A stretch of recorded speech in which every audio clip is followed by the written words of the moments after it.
Salut Franck, merci de reprendre les causeries. Voici ma question. Tu disais lors d'un stage que quand on se donne du plaisir en pensant à quelqu'un, alors on crée un égrégore. Je ne comprends pas ce que c'est exactement. Peux-tu m'expliquer rapidement? Est-ce qu'une simple pensée sans acte crée aussi un égrégore? Peut-on annuler les égrégores créés? Et aussi, peut-on se protéger des égrégores des autres?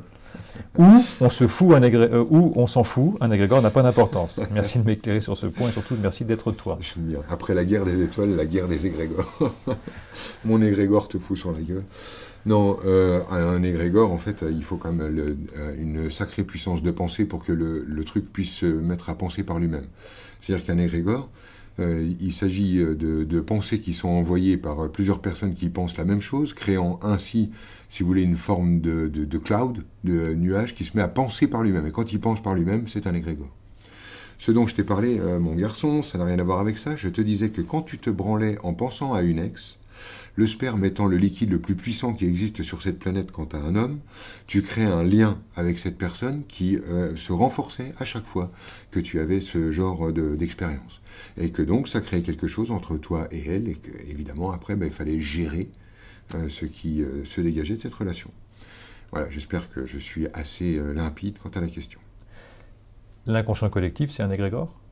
Oui, bien sûr. L'inconscient collectif, si tu veux, tu as un inconscient collectif de l'éducation nationale, c'est l'égrégore éducation nationale, et il se met à penser par lui-même.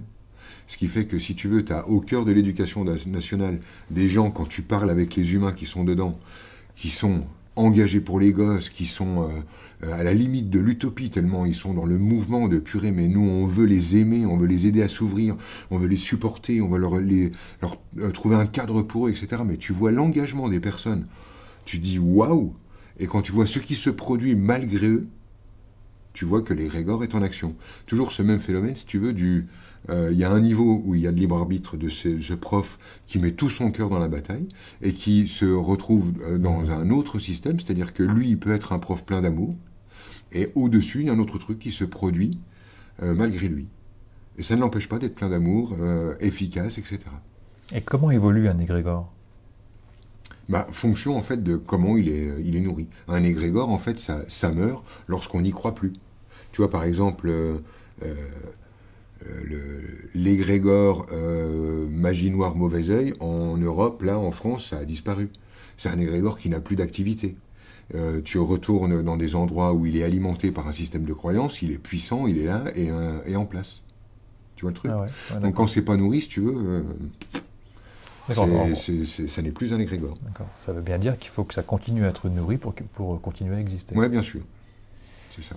Donc là, mais il n'y avait rien à voir avec les égrégores dans cette question, mais c'était une façon rigolote de tourner le truc, quoi.